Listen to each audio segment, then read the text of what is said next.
Let's take a look at reality, something the GOP is not familiar with. President Bill Clinton said that, to the best of my knowledge, his administration always sought a court warrant before wiretapping terrorist suspects who might have been preparing to attack America. To the best of my knowledge, all of the wiretaps we did were conducted in accord with the Foreign Intelligence Surveillance Act, Clinton told WCBS News Radio 880 in New York. I called my former national security advisor, Sandy Berger, about this, Clinton revealed.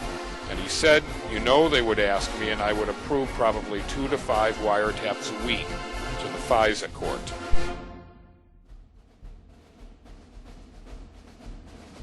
The Foreign Intelligence Surveillance Act was first enacted in 1978 by then-President Jimmy Carter, after revelations of massive domestic spying abuses by the FBI, CIA, and NSA were documented in reports from the Church Committee. President Jimmy Carter issues Executive Order 12036, banning domestic surveillance by the CIA and other U.S. intelligence agencies. Executive Order number 12036 of January 24, 1978, as amended, entitled United States Intelligence Activities, is revoked. Who revoked it and opened up spying on American citizens?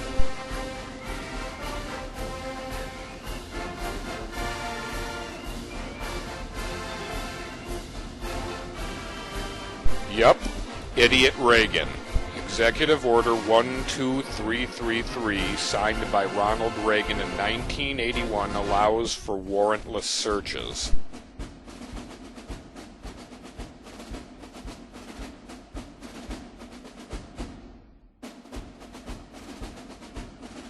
How did President Clinton handle FISA? Deputy Attorney General Jamie Gorelick testified before the Senate Intelligence Committee on July 14, 1994. The Department of Justice believes, and the case law supports, that the President has the inherent authority to conduct warrantless physical searches for foreign intelligence purposes, and that the President may, as has been done, delegate his authority to the Attorney General. Asked if he thought President Bush's terrorist surveillance program was both legal and constitutional, Clinton replied, I haven't researched it enough to know. You know, the last cases on this that were relevant were probably Lincoln's suspension or the writ of habeas corpus, and the 2 cases around the Civil War called Ex parte Yeager and Ex parte McArdle.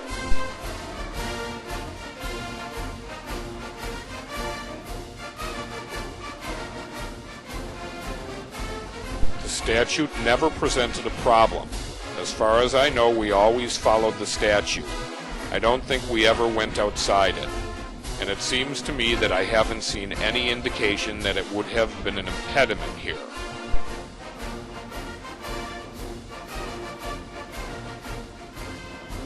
Now let's look at how war criminal Bush handled FISA.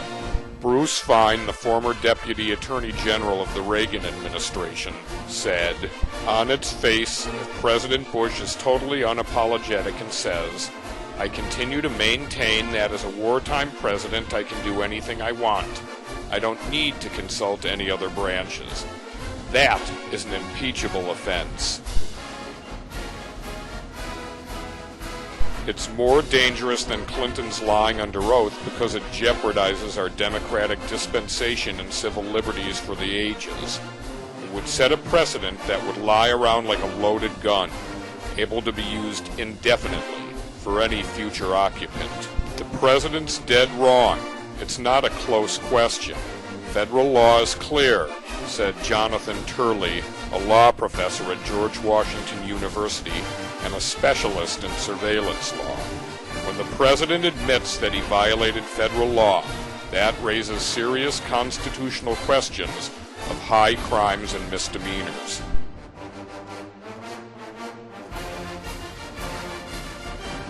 Dear Mr. Vice President, I am taking this unusual step in writing to you to establish a public record. It is neither pleasant nor easy to raise these issues with the administration of my own party, but I do so because of their importance. The administration is continuing warrantless wiretaps in violation of the Foreign Intelligence Surveillance Act and is preventing the Senate Judiciary Committee from carrying out its constitutional responsibility for congressional oversight on constitutional issues. So, Republicans, Democrats, and Independents all agree Bush violated the Constitution and the law. But only a tiny cult of the mentally ill continue to allege that President Bill Clinton violated any FISA law.